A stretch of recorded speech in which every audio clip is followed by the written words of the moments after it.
Musical Talk, the UK's independent musical theatre podcast.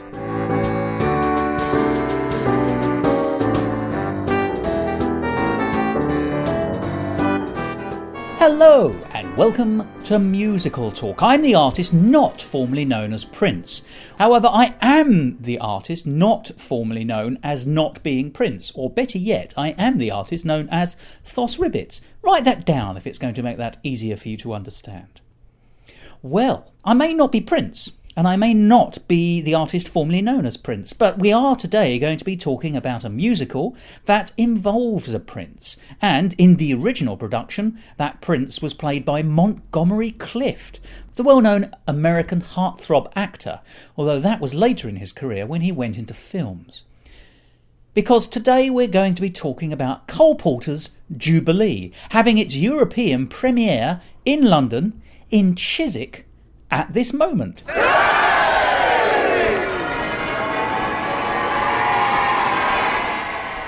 So how's this for a bit of context? If I was to say hung parliament, recession, mad mayor, Jubilee, then what would you be thinking? Well, it sounds absolutely like London at the moment. But if I were to then say, but that is also the political context for 1936's Cole Porter musical Jubilee, you'd undoubtedly be struck by the similarity of the past with the present. Because this year, as you can hear from the chirpy, happy background, is, of course, an amazing summer here in Britain. For not only do we have the Olympic Games and the Paralympic Games, it's also Her Majesty the Queen's Diamond Jubilee, 60 years on the throne, and we have in June celebrated that heartily as a nation, and I'm delighted to say I was part of that. But in 1935, Britain was having a silver jubilee. King George V, a very popular British king, had been on the throne for 25 years, and there were lavish celebrations across the nation, and indeed, at that time, across the empire. It just so happens that in 1935, Cole Porter and his good friend Moss Hart, who wrote the books of many musicals, were going on a worldwide cruise to absorb atmosphere and to come up with ideas for a new musical show that they wanted to write together. And so, having spent some time in London to see the Jubilee celebrations at the heart of the country, they were inspired to write a show about the royal family. And so they wrote Jubilee in 1936, a year later. Now, you may not be aware of this show, but it has in its score two of the best-known Cole Porter numbers, Begin the Beguine and Just One of Those Things, as well as many other great songs as well. But those two are the truly standout numbers which have made their way in the world of their own. But why is Jubilee a lost musical? And it is a lost musical, as the original score and orchestrations were lost and have had since to be reconstructed. Well, I had the pleasure of discussing that very issue and a great deal more besides with Wesley Skoll. He's the producer for Almost Normal Limited, and he produced Cole Porter's Jubilee here in Chiswick, along with the director and the lead actress, and we discussed all manner of things about this particular piece and about the work of Cole Porter. It's a very interesting and wide-ranging discussion, and I do hope that you enjoy it.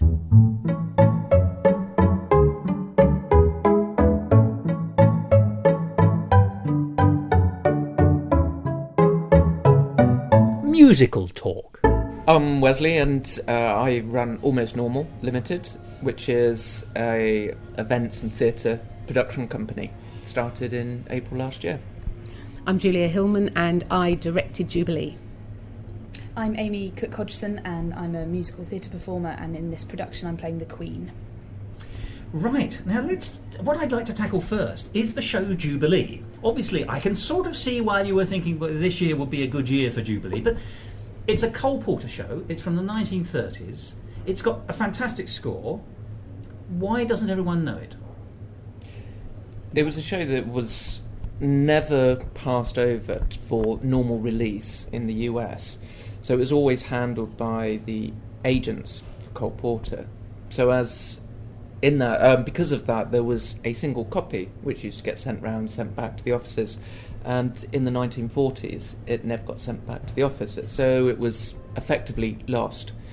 1986, Larry Moore was engaged to rescore the musical, which he agreed to do, but it was very much an envelope of scraps of paper, which horrified him because he thought he would be able to do this job in a reasonable amount of time and a reasonable cost.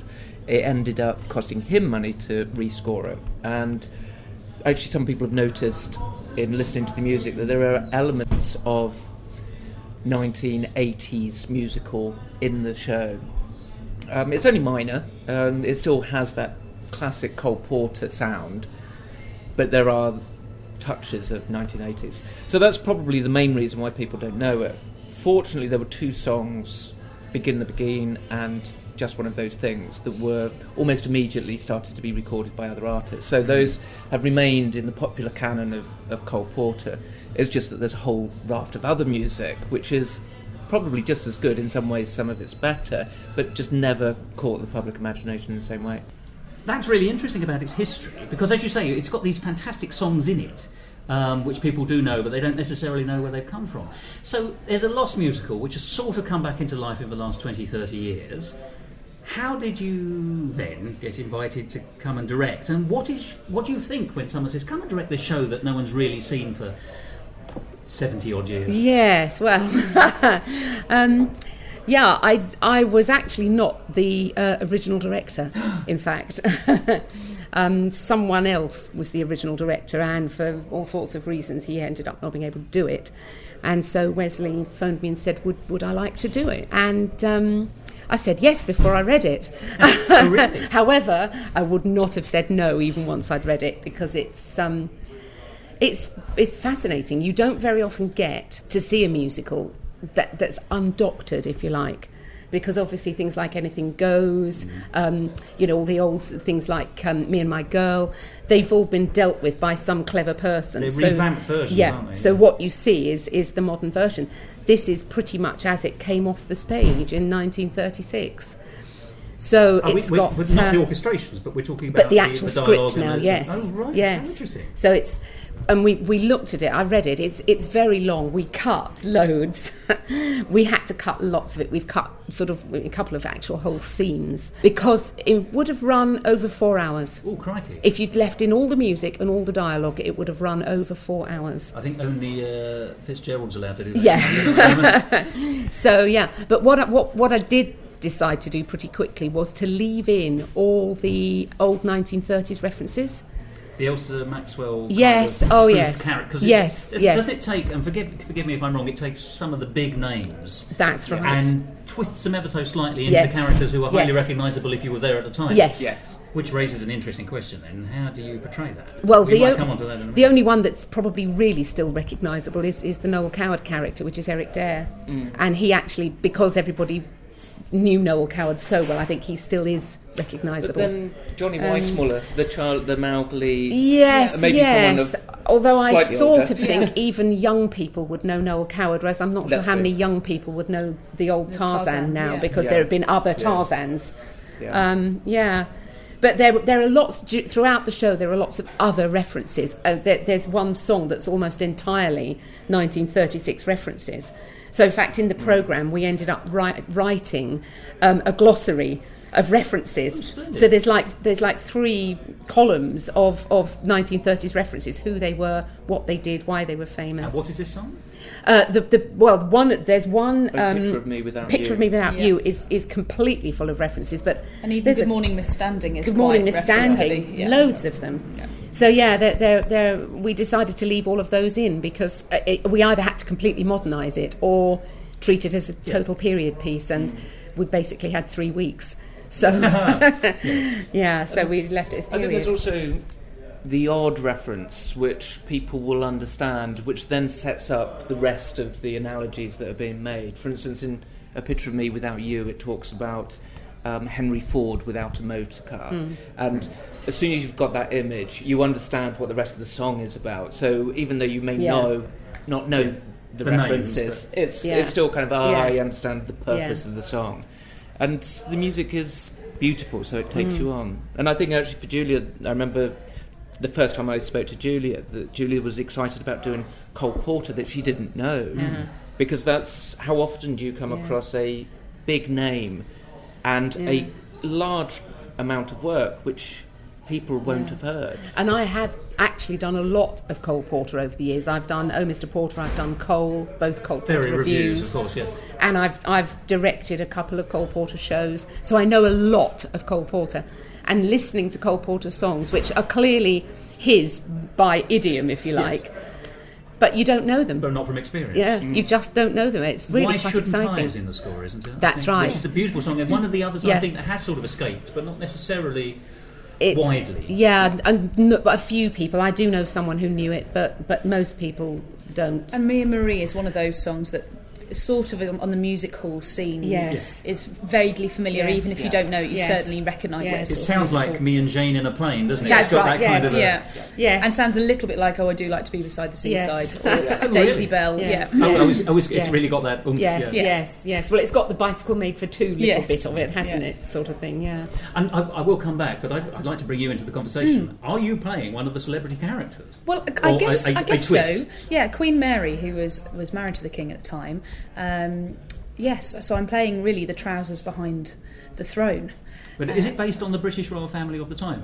Well, George the loosely speaking, yes. Because George V had his silver jubilee in 1935. Yeah. That's right. Yes. And Cole Porter was inspired by this, going on a world cruise to identify material for writing his show, I think. That's right. With Moss Hart, was it? That's right. Yes. It's a 4-month cruise. Yes.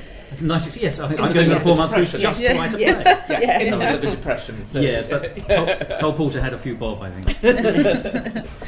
So really, so these characters, although she's called Queen Mary. She's not. No, she's called Queen Kathleen. Kathleen, but you think of her as Mary. Well, and do you know what? I haven't done that much research on Mary too much because I wanted to sort of make my own impression, or interpretation of the character. But there was a documentary on BBC Two just 2 days ago, in fact, and actually it was quite funny watching sort of this material, thinking, oh goodness, I have sort of got it right. Actually, she was quite stern. She was stern, and she knew what she wanted and how to get it. Yeah. Well, she got a king, so that's not bad. I mean, once you've got that, you've pretty much got it licked, I think. She has one, by the way, this is just by the by, she has one tiny little, not weakness, but idiosyncratic thing that she did, which no one would ever believe that she did. She had a party piece. She would cut up Madeira cake into cubes, throw it in the air and catch it in her mouth. And it's the most unlikely thing that anyone thinks that Queen Mary would ever have done. But I'm going to weave it in. Oh, yes. I'm going to sum it. I wish I'd known that. I don't think it's a widely known fact, because most people don't believe it, but it's apparently it's true. Oh, God. That would explain so much of your performance. Yes. Now you mention it. You have actually bought cakes to this interview, Robert. You bought them with you, actually. So let's talk about the show in general. Can we briefly explain what it's about? I mean, clearly it's called Jubilee. Clearly it reflects for Jubilee, and it features a royal family, not entirely unlike the British royal family of the time. But it's a little bit Prince and Pauper, isn't it? Isn't there trading places going on, kind of thing? Or yes, not exactly trading places as such, but yes, they escape from the palace and live among the normal people, so to speak. They have a life lesson, I think, by mingling amongst the dirty, unwashed. Yes. But I think that what's interesting, and possibly this is because Moss Hart and Cole Porter were on a Caribbean cruise, is that the people they mix with aren't really the hoi polloi. They are playwrights and actors and socialites. They're society, Exactly. So they swap aristocracy for a very happy, wealthy lifestyle. So it's no big shakes other than, I think, the sense of duty. And what's interesting for today is, and particularly if you look at the current royal family, is that sense of duty and the interaction with celebrity. And obviously celebrity culture now is huge, but here we are with the 1935-1936 musical, which is exploring all of those references and what it means to be famous. I think the Eric Dare / Noel Coward character is all about fame over necessarily any talent. And then Elsa Maxwell, obviously. Party giver, socialite, isn't she? Yes. Yeah. But here's a question, and forgive me, you may or may not have considered this, but obviously, unfortunately, King George V died almost a year after his Silver Jubilee, and the person who came to the throne, at least temporarily, was Edward VIII, the great socialite playboy king, who did, to everyone's chagrin, dismay, do all the things you just said, mix with the rich and famous and people who were celebrities, for want of a better phrase. Do you think because the play was massively popular at the time, but did you think that in some ways it was already dated by the time it was being performed because of that? I think it's more to do with the actual references. A lot of the references are very American, so there was, even translating the play to the UK in 1936 would have had some difficulty because of some of the references. It's a lot easier in a way to inform ourselves of what those references mean now with the internet. Whereas 1935, Joe Public, or theatre-going Joe Public, whatever that might be, in 1935, Mr. and Mrs. Public. Yes, may not have actually been as aware, possibly. I don't know how... I think that's true. They do say that the period between the two wars was when Britain and America were culturally their most different. Yeah. Yes. But here we are, in the 21st century, with this splendid period piece, absolutely chocked to the rafters with jolly good songs, and in a Jubilee year. So, once again, taking us back to the direction, you read it, you loved it, you said, yes, want to do it. Then you have to work out how you're going to do it. And that's something that all of you must have developed together. But how? What approach have you taken? Were there any approaches you gave up on the way there? Well, not really, no. The biggest problem, of course, was it was an absolutely huge musical. I mean, there are 36 speaking parts, and we've got a company of 16. So everybody's doubling up, obviously, and trebling up in some cases. Yes. It was also, of course, a huge... I mean, as I'm sure you know, in those days, you had a massive dance troupe, you had a massive set of chorus. Everybody was... it would have been a cast of 80 people originally, so... We had to try and work out how to bring it down to a very small space with 16 people. So what I decided in the end was to do it as though the character of the king is comes in initially, and he's just a chap who comes into his loft and finds a script. And it all comes out of his head, if you like. So he reads the script at the beginning, and then at the end he puts the script back down again and goes. So it's as though he's read the script through an afternoon, and it happens. We see what happens in his head. It's an imagined circumstance. So yes, which of course it is anyway. Yeah, and it all takes place in his loft. So everything that's used is pretty much in his loft, So a nice conceit to reflect the small venue. Let's say where it is. It's at Tabard in Chiswick. Yes. When's it on until? Let's get that in. 21st of July. Splendid. So a good few weeks yet to go and see it. Yes. Splendid. Yes. The other, so I really like that. But within that conceit, then, how do you get the band? Because in the space at the Tabard, they often put the band up on the sort of platform off. We have piano, drums, and bass up at the top, and everybody else comes in and out because the rest of the orchestra are actually in the show. They're part of the ensemble. They're active musicians, aren't they? Yeah. Yes. So when they're not actually on stage, they're in the pit playing. So we've got saxophone, flute, clarinet, cello. Yeah. Oh, so we've actually got in certain numbers. We've got a very decent full sound. And of course, in a smaller venue, you can feel that sound very easily. Yes, absolutely. You get quality quite quickly. Yes. So some of the big numbers actually sound really, really big. How are you with integrating? Because the great thing about musicals, and also the difficult thing about musicals when you're directing, is that you have a musical director as well. So it isn't just a pure vision. No what show ever is, but but it is a series of compromises, and there's that extra compromise, particularly when you've got the context of the venue, but you've done Cole Porter before, so clearly you know your way around musical theatre extremely well, and Cole Porter's idiom in particular. How do you approach that? There were a lot of musical compromises, weren't there? Because every single number has a sort of 20-page dance routine attached to it. So there just wasn't A, the time, or B, the space, really. And I mean, we've left as much dancing in as we possibly can, because we've got some really top-notch dancers in it, really good. But we did. poor Patrick, I had to keep saying to him, we just can't do this. We just have to cut here. Because there was such a time constraint. If we put in all the music that was there, it would have gone on forever. And pages of underscoring yes, as well. Yes, Everything we've is underscored. cut some of the underscoring, because literally, and there's still a lot left, and he's just playing the whole time. Yeah. Actually, going back to Larry Moore, when Larry Moore was first given this envelope of music, one of his first decisions was to rescore everything and then leave it to future directors and future musical directors to decide what they wanted in, what they wanted out.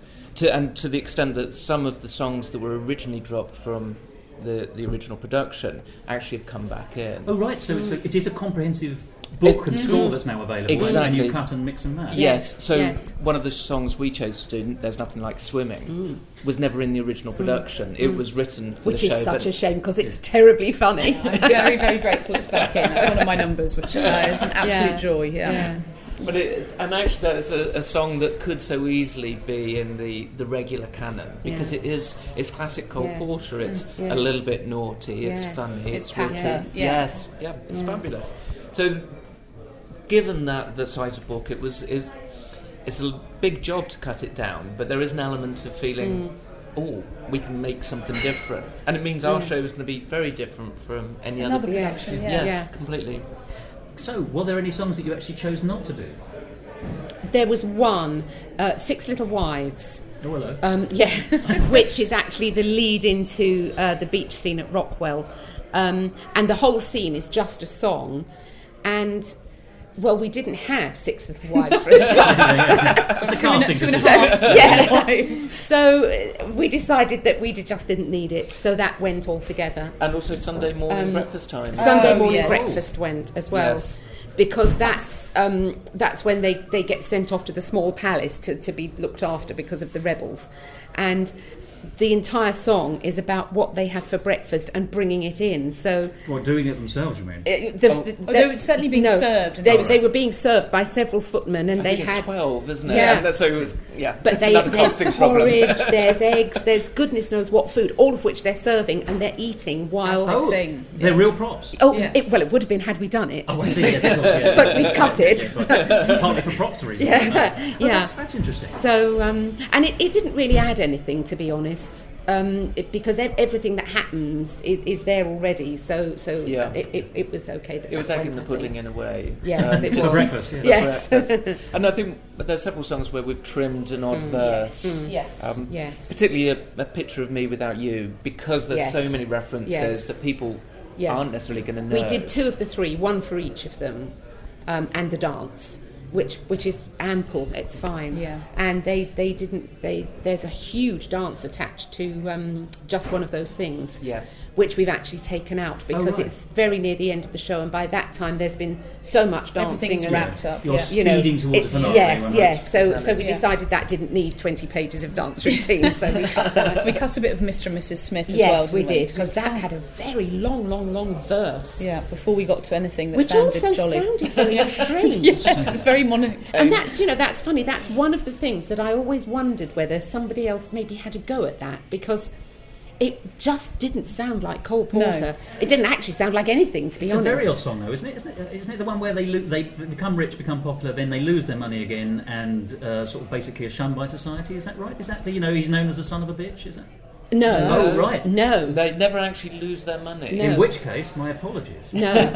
I'm muddling up maybe with a different song by Cole Porter. Yeah. Is there one called Mr. and Mrs. Fitch, then, I'm thinking? Because It that would rhyme with could bitch. be, yes. Yeah, it's not Mr. and Mrs. Smith, no.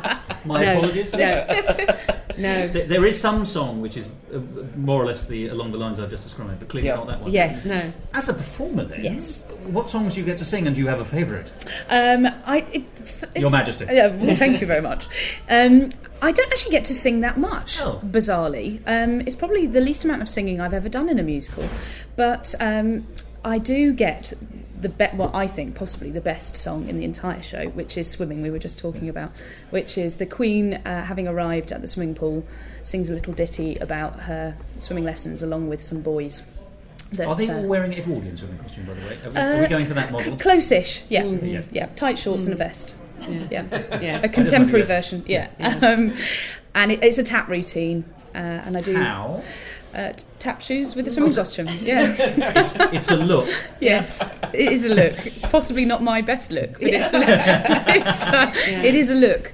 And that's fabulous fun. And the boys are brilliant in it. They have an amazingly gymnastic dance routine that goes with it whilst they're singing. I don't understand how they manage it. I have to do a large part of it in goggles, which steam up every night, so most of it I'm blind, really. Is that because you're working so hard, or the boys particularly good looking? Well, a little bit of both, actually. So they kind of have to guide me around the stage a little bit, but that's a fabulous number. And then I get to sing a little bit of a counterpoint of Me and Marie, which is lovely, actually, to be able to do a bit of patter against the melody. That's nice. And then there's lots of ensemble numbers, which are fabulous too.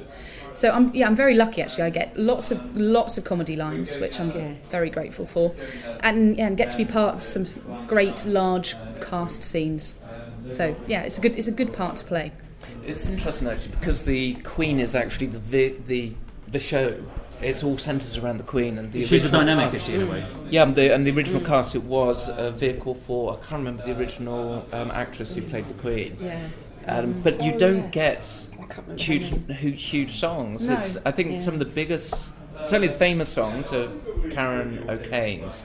Otherwise, it's all ensemble numbers, actually. Yes. It's a very large ensemble show. Yes, Yeah. it is. Massively large. Yeah. We're lucky because the ensemble are fabulous. It's a really good, strong ensemble. And I think actually in small venues it's great when you have those ensemble numbers where you can get 16 voices singing together in harmony, and it really filling that does. room, I should Exactly. Yes. Yeah, and Yes. that's the great thing about the Accompanied by the Yeah. squeaking of the unoiled seats. I had been to Tabard before. And I have to say, James Holbrook, who's the choreographer, has done a brilliant job Yes, he with has. the choreography. I mean, it's very, very 1930s. It's very period, Oh, is it? Very period choreography, yes. Yes. With a hint of Yes. modern as well, but he was absolutely wonderful to work with because we'd discuss, he'd say, what do you want? And I'd say, well, look, I see this, and this. I'd get back and what I saw in my head was exactly what they were doing. Oh, right, so really Very, very simpatico good. with your Yes, choreographer. yes, Very I good. loved He's working great. with him. He's Yes, wonderful. yeah. And he's made it look fantastic, hasn't Yeah. he? Yeah, this is the. And he's taken those people who aren't necessarily adept at dancing and put them in tap shoes. And he's made them look good. He He has has. super work. Yeah. Yeah, this is the third show that I've worked with James, and I think it's amazing.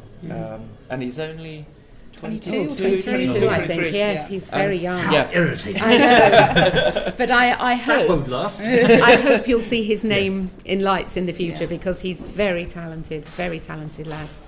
There's a name to put in Nun's book for looking at later. Yes. Yes. Let's talk a little bit about the star. Now, a word you've repeated several times is patter. Now, obviously, people in a British tradition always think of Gilbert and Sullivan, first of all, but Cole Porter's a huge fan of Gilbert and Sullivan. I think you can see that as well. Yes, You can. Yes. Me and Marie is absolutely Gilbert and Sullivan. Yeah. Absolutely Gilbert and Sullivan, isn't it? It is. really Yeah. is. But how do you... Oh, sorry, go on. No, I was just going to say, actually, the show is full of pastiches. Yes. Because of the references to Yes. Noel Coward. Yes. The song that the character Eric Dare sings could be a Noel Coward Which song. one is that? The Clinking Bird and the Divvy Divvy Tree.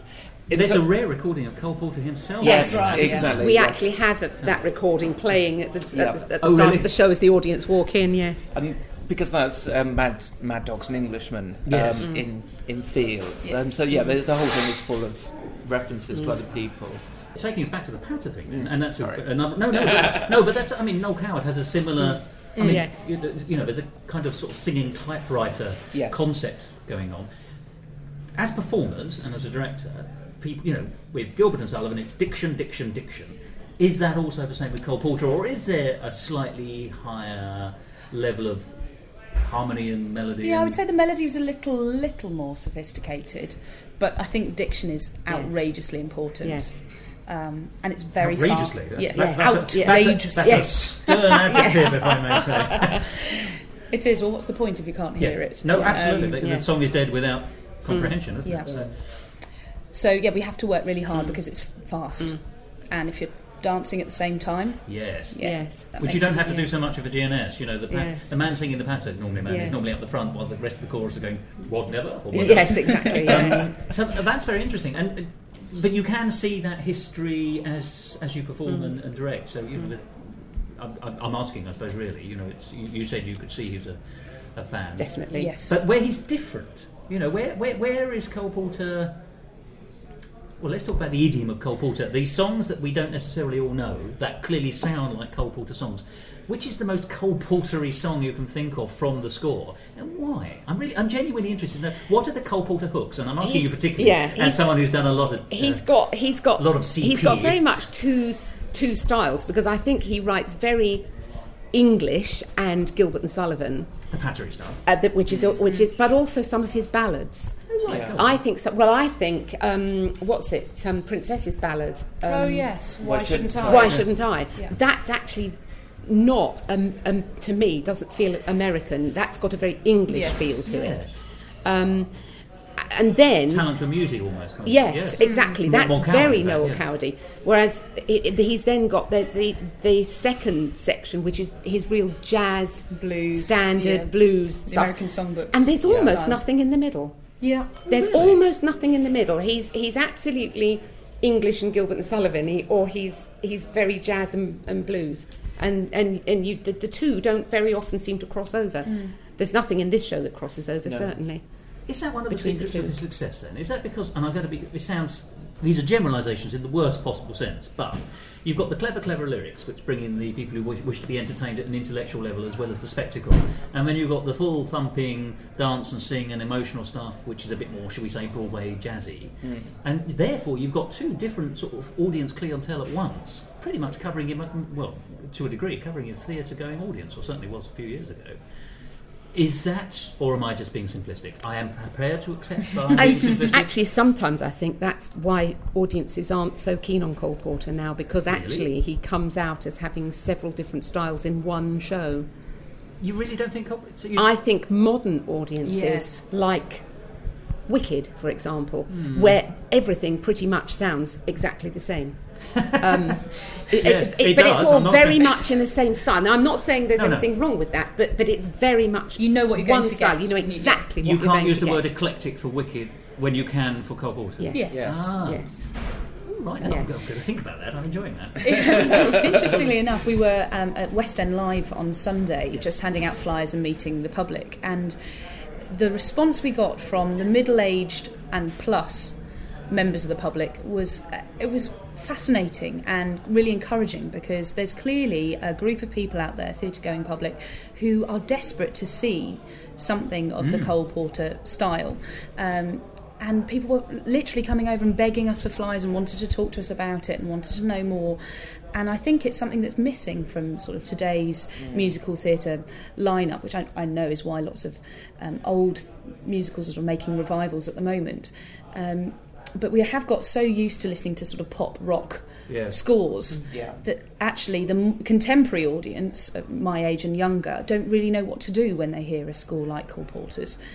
So it's a little bit about educating the younger audience a little. Also, many of his songs have become jazz standards, so you're going, if those people who, and I have to say it tends to be more middle-agey and onwards, I'm sad to say, speaking as someone in that bracket, we've got our Ella Fitzgeralds, you go back further than that as well, but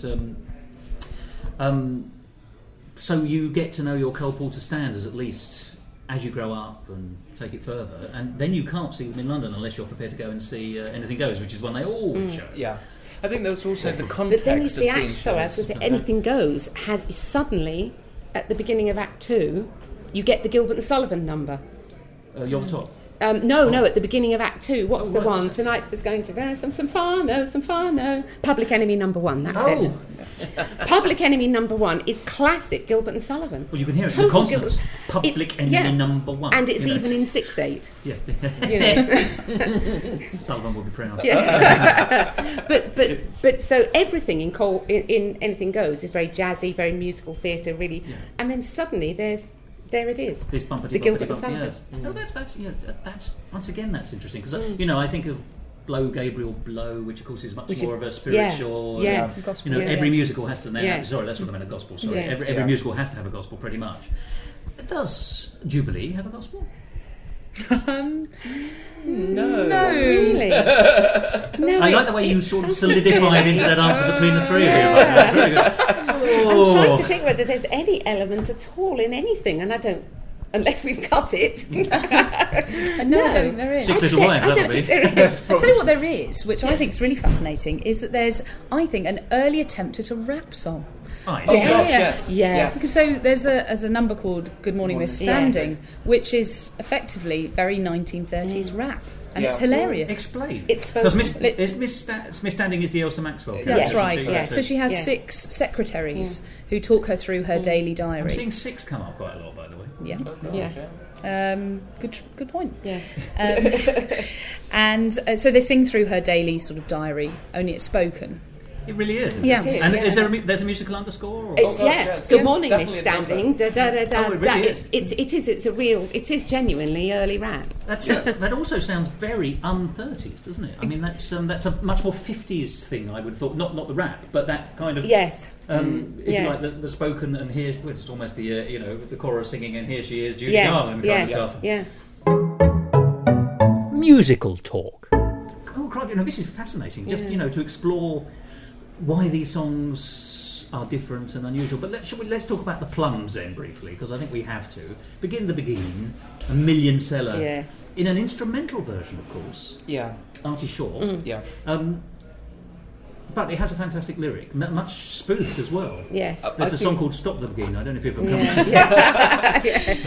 I think that's the exciting thing actually about Begin the Beguine and Just One of Those Things. And it was like a friend who came to see one of the early shows mentioned it. It was that they're dreadfully familiar with the song, but then seeing it in the context of the show. The actual Changes it context it was written. completely. Yes. Yeah. Completely, and it's Yes. and just one of those Just things. one of those things is so Yes. different to the way you would expect Yes. it. Because it Yes. is a really Yes. sad Yes. moment, Yeah. but because of it's been up tempo. It's been jazz Yeah. standarded for Yeah. years. Yeah. Yes, it's Yes. always seen as a little Yes. bit more I lively. assumed actually when I first started the show in rehearsal period that would be a big ending to the show and it would be a big ensemble number. Yeah. I was quite looking forward to learning it, and then when I found out it was quite a quiet, sad Yes. duet, Yes. I was kind of a bit gutted. Yes. But actually it's beautiful. It's a really beautiful musical moment.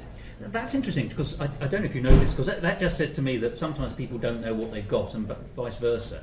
Because it's a Gershwin number, but there's a song called "I've Got a Crush on You," which Oh, is yeah. always now sung very slow as a ballad, and it was Ella Fitzgerald who first did that. No one would ever do it any other way. In the original orchestration on the original show it comes from, it's a high speed chorus number. Yeah. It's it's bumpity bumpity bumpity bump, which I can't now in my head Yes. fully get my Yeah. head round. Yeah. So it's a gushing chorus of ladies telling you how much they love you. Yes. Yeah. Whereas this is the complete reverse of that. This now appears to be a slow number, which has been sped up in a subsequent Yes. Yes. Yes. versions. Yeah. Yeah. And the dance, which we don't do, is quite a sort of a lyrical. It's not a sort of an up tempo thing at all. It's quite lyrical. It would have been quite a lyrical dance.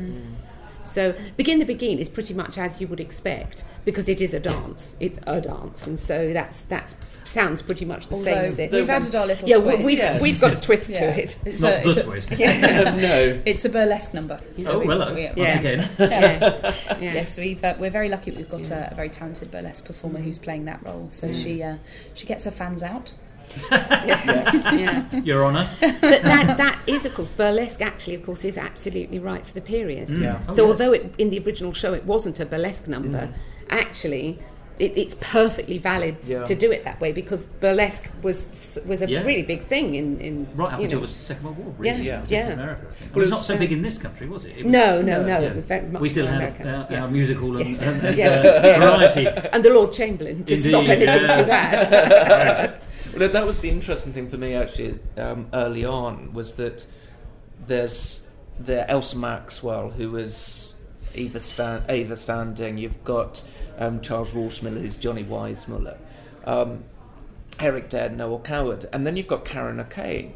And there was never, not that I've been able to find out, any relationship to a specific person for Karen O'Kane. And what character are they playing? I mean, The person who sings Begin the Beguine, Oh, who right. we've got Yeah. as a burlesque dancer. Yeah. So We've never found a link. no, but then if you all. look around the singers of that period that Cole Porter Yeah. was hanging around with, Sure, it was Yes. people like Josephine Baker Yeah. and gosh, her name now, another black woman who was singing in France at the time. But it was Sophie all... Tucker or something like that. Yeah, no, she's the big bald. Yeah. More the Elsa Maxwell type. Yeah. Yes. Yes. But it was kind of, okay, the singer may not be directly related to a person, but if you look at who he's fraternising with, yes, it is kind of... You get the gist. Yeah. No bananas, but fans. So. Yeah. Cole Porter, though American, very much from that cosmopolitan end of it, and great fan of, a great Anglophile, great Europhile, great cultural polyglot, he said, pronouncing his consonants much better. The second time around. Outrageous. Yes. Oh dear. I went all Estrie for a second, I'm so sorry. And it's a sophisticated score, full of all his friends, essentially, in some senses. So, how easy is it to infuse a lost sense of glamour? Because you're playing it as a period piece. You know, the 30s have a very, very distinct thing. I once interviewed a cabaret singer. He said, I love the 30s more than any other decade, because he said, every time you read a biography, everybody knows everybody else. Yes. It seems to have been just one Yes. set of people who did everything, Yes. and everyone Yes. else watched. Yes. Which Well, reminds I me of think one of the that's- songs in the show. Everybody who's everybody who's anybody. Oh, well, Yes. there we are. Yes. But I think that's very true. I think Encapsulated. they did all know each other intimately, and But that's because it was a very small group of Set, people, yeah. essentially. And they ruled the world. Yeah. It Well, was they did, yeah, culturally at least. Yes. So it was. And the it king was wasn't- in ruler. Yes. yeah. But Yeah. are you able to glamour is difficult to capture. It's also quite expensive. You know, Yes. how does one capture just the glamour of celebrity from people who are no longer celebrities in many cases? It's Or difficult. is it taken as read? It's sort of taken as read a little bit. Interestingly enough, within this show, it's less glamorous probably than any of his other shows, because Go on. because they're actually trying not to be glamorous. That's They right, want to yeah. get away Yeah. from the The palace. protagonists are taking a step down. Yeah, they're Yes. trying Not not, very far, but- actually to be Yeah. glamorous. And in actual fact, there's quite a lot of very broad comedy in it. It's very vaudeville. Mm-hmm. The whole show comes over as very, just straight off the page, it's very vaudeville. But that's Moss Hart again, though, isn't it? Once again, a mixture of Moss Hart. It which I think is. was also very clever and Yes. satirical. Yes. But of course, you have to, satire is quite it's a clever thing to Yes. understand. I suppose you can sweeten that particular pill with a spoonful of sugar, which Yeah. unfortunately is the pies in the face, isn't it? Yes. I think actually though, the construction of the show, there's a lot of scenes that are outside or in public areas. Park, So lot in the swimming park, pool, the beach, the swimming pool. So they're not necessarily glamorous venues in themselves. So there's that notion of brushing up Yeah. against your average man. And in fact, when they go to the beach at Rockwell, there is the horror that it's the public beach. Oh, really? Yeah, God, we're not going to the public beach. So yes, it's actually they're down classing, if you like, all the time in the show. But they do go So, back, presumably. Yes, they do. The only really There's less glamorous scenes, I suppose, are those involving Ava. Ava, yeah. Yeah. Although the Beguine is kind of Yes, that is is. glamorous Yes, in that's a sort of glamorous. an evening Yes. way. Yes. Yes. I mean, obviously, we're not overly glamorous with the costumes because of where we've set it. And so many changes as well. And Yes. yes, lots and lots Right. of... Well, actually, not as many as you might think, because a lot of people are one costume only, effectively all the way through. Well, presumably to help identify the character in some sense. Yes. Even our ensemble just have a single. Yeah. Oh, really? Largely have a base. Yeah. that- What they do is they put a little bit of something extra on. Accessorise. Yeah. Yeah, so It's been done. the newsboys got a bag Satchel and and a hat over his normal costume thing. Yeah. Partly because it's in the loft. We wanted to get the feel of everything coming out of the loft. As you said, which is Yeah. such an interesting conceit. I like that a great deal. Well, it's the kind of thing that therefore means that it's the sort of story that could be in your own house or in your own heritage. You might have that script in your life. Exactly. Yes. That all of those props are Yes. easily your grandparents or your great grandparents or Yes. whatever.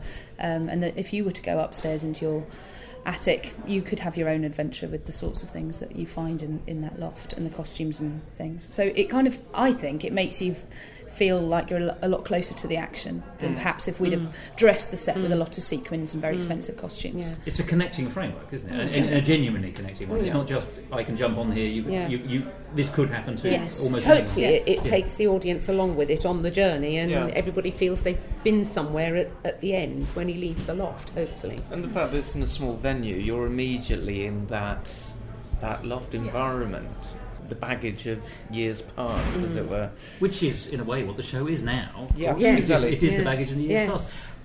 Open question for the three of you, and I hope you'll have different answers. What's the most surprising thing about any aspect of the production that you've come across? When have you been nonplussed? The surprise for me, actually, was how progressively funnier the show has become. Because obviously I received a reading script, and I read it and I thought this is rather amusing, so this is something I want to pursue. Then read it aloud with a friend, and it's kind of, oh, actually these lines are even funnier than I imagined. And then going into rehearsal, and then really laughing when they're performed. And that was the surprise for me. What I thought was just going to be a charming show, I sit and laugh at, even though I've seen it dozens of times now. Well, that's it's a vote of confidence in itself, if I may say. either that or I have a very slim sense of humour. We'll go with the first one, it's better. So that was my surprise, actually, how funny it is. And topical. Bizarrely, there's references to a slightly bonkers mayor, to a recession, a hung parliament, Jubilee, of course. a Jubilee. Yes, yeah. So there's little things in there which kind of make you Bring go, it oh, right up to actually, date. that's Yeah. quite surprising. Right, what goes around comes around. Yeah. And look how it all ended, by the way, the 1930s. Just as a warning to our listeners, don't try to avoid seeing musicals that bring about World War II. I actually, although I agree with you, I think it has definitely got funnier as time has gone on and we've really sort of understood what the lines mean and how to play them. I actually was surprised at how waffly the text and the dialogue was. Right. Having worked on lots of contemporary comedy scripts, I found that, obviously we're going back 70 odd years, that humour was written in a very different way and was often padded around a lot. So as a comedian, I found it quite difficult to tackle some of these lines because I felt like you do a lot of work having to set up the gag, and then actually the audience had fallen asleep by the time you'd got to the gag because there were 5 sentences too many. So we have sort of had to chop the script up a little bit for a contemporary audience. That's what I think I was most shocked about was how comedy writing has changed over time.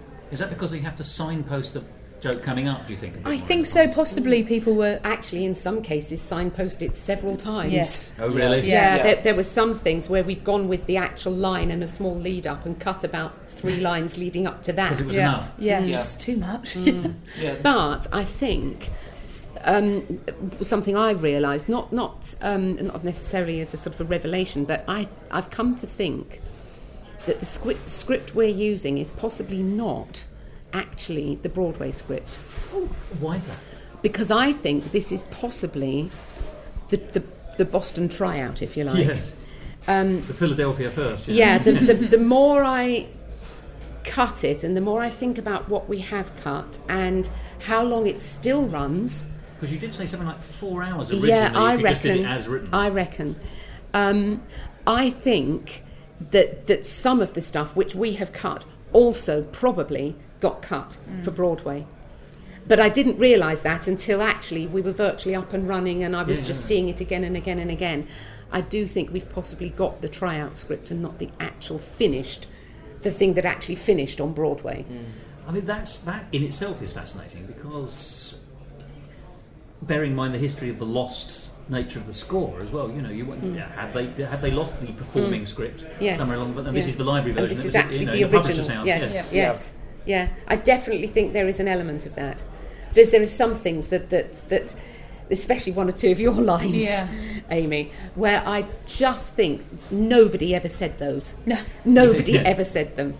They definitely got cut and cut around before anybody got them on stage, Dramaturged and smarted up a bit. Yeah. And that's your for you, that's the thing that's most surprising about it, that you haven't got the best, not the best script, that you're not starting necessarily from where I actually originally thought I was starting from, because I thought this would be the script that came off Broadway at the end of Broadway, and I now definitely think it isn't, which was surprising for me. Individually then, briefly, I'd just like to ask you sort of where next? With this production? Well, with this production, it's an open question. With this production and anything else. I shall answer it openly. Do you know what? Taking this production, first of all, I am loving having the opportunity to play with the character and really tweak the delivery and the characterisation over time. So often with a fringe piece, you'll only be allowed a 2 or 3 week run, by which point you just feel like you've found your feet and then you've closed.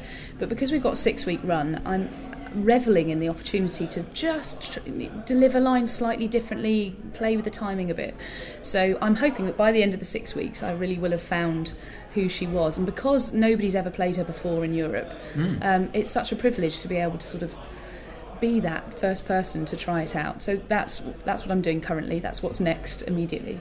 But beyond that, I do a lot of improvisation, so I'm working with Showstopper, the improvised musical. Which in Edinburgh? That's right, we're going up to Edinburgh for the month. You know Dylan then? I do know Dylan. I interviewed them a year or so ago. So I'm working with them, and I'm also, it's not really musical theatre, but I'm doing an improvised Jane Austen play called Ostentatious. So those two things up in Edinburgh for this summer, so that's what I'm sort of planning on next. And then the autumn, who knows? I've just realised you're wearing your Showstoppers colours, aren't you? I do look like I'm a bit of a showstopper right now. That's just accidental. My entire wardrobe is red and black. Oh, black and red, it suits everyone, I think. So that's me. Yeah, at the moment I'm looking into several different productions which we're raising money for at the moment. Definitely one that's probably going ahead is Honk. Oh, The Stars and Drew. Yeah. I played Ida once. It's literally one of the best roles I've ever played. So You're Ida up rather than Ida down. That's right. So that looks like it's possibly a goer now. So I'm hoping for that one. But there's a couple of others which can't say too much about at the moment, really. So any other Cole Porter in the offing? Or are there other Cole Porters you'd like to do? Yeah, actually, I wouldn't mind having a go at one or two of the other Cole Porters on a smaller scale. Because now I've seen how this one works on a smaller scale, I think there's scope for actually others. Porter Chamber? Yeah. I think they reduce really rather well, actually. And I think you take away some of the unnecessary stuff you don't need, you know. So I actually wouldn't mind, Wesley, at some point having a go at another reduced Cole Porter. Well, actually, because I came to Jubilee through Can-Can. So you do know your Cole Porters as well. Yeah. So I wanted to do Can-Can, and then stumbled across Jubilee, and it was kind of 2012. I can't ignore Jubilee. Yes. So Can-Can was a call, wasn't it? Yes. So Can-Can got put to one side. So I would certainly like to have a look at doing Can-Can in the future. Aside from that, plugging myself, Pleasurable Menu, bi-monthly at Canal Cafe Theatre, Sundays. Check it out. It's a cabaret. Are you a performer or a producer? I'm the producer of that. So that's my little plug. No, quite right too. And your company is? Almost Normal Limited. Available online, I believe. Yes. In all good PCs near you. Exactly. Yes. So to conclude, and thank you so much for your time. It's been fabulous. Just remind us again where it is, how we can reach it, and when can we see it until? Well, Jubilee, the musical by Cole Porter and Moss Hart, is at the Tabard Theatre in Chiswick, or Turnham Green Tube. Right next to Turnham, you can't miss it, really. You come out of it and turn right, and there we are. And we're on until the 21st of July, and we have shows on Tuesday, Wednesday, Thursday, Friday and Saturday, and a Saturday matinee at 4 p.m. Families of 4 can get 4 tickets for £40 for Saturday matinees. Jolly good. As long as there's one child and one adult. Yes. At least one of those. And some combination included. Exactly, yes. So thank you very much indeed. May I say, I'm delighted that you brought it to Chiswick, where I live. So thank you very much indeed, because it's going to be very easy to see it. I'm also delighted you picked something so A, unusual, but B, I think rewarding by the sound of it. So I look forward very much to seeing it, and I wish you great success in all your endeavours. Thank you. Thank you very much. Patronising answer. But thank you very much indeed. Thank you. Musical talk. Well, there you have it, the ins and outs and the highs and lows of Cole Porter's Jubilee. It sounds a marvellous show, and I'm very, very keen to go and see it myself. You can go and see it too. It's on at the Tabard Theatre until the 21st of July. The website www.tabardtheatre, all one word, .co.uk. And if you want to hear more about Almost Normal, the company behind it, go to www.wesleyschol, WESLEYSCHOL.com. Now, just to clarify, as you were listening to that programme, you will have noticed I muddled up the songs Mr. and Mrs. Smith, which comes from Jubilee, with the other Cole Porter song, Mr. and Mrs. Fitch. And it turns out I was right. There is a song called Mr. and Mrs. Fitch, and that was the one to which I was originally referring. It in fact comes from 1934, and the show The Gay Divorce, which of course was a show that Cole Porter wrote for Fred Astaire, and was later turned into a Fred Astaire and Ginger Rogers film, although without most of the score. And one of the numbers to go missing, of course, was Mr. and Mrs. Fitch. But there are a few recordings of it about. See if you can hear it. It's a cynical but quite amusing song. Well, that's it for this week. I hope you've enjoyed talking about Jubilee, and it's entirely appropriate that that show should be on in London during Her Majesty the Queen's Diamond Jubilee year. Catch it whilst you can. It's taken over 70 years to reach London, and so I'm not prepared to take the risk of missing it and having to wait another 70 years. Well, the Diamond Jubilee isn't the only celebration we've got on at the moment. This is the 299th episode of Musical Talk, and that's not including the mini episodes that we put out. So you are getting a bumper bundle of quality and quantity when you tune in to Musical Talk. But next week, of course, is our 300th episode. Do tune in for that, just to mark the delight of musical theatre that we've been celebrating for so many years and 300 episodes. But until that time, may I wish you a very happy now. That's a very specific time, but I don't know when you're listening, so I have to make these allowances. Goodbye.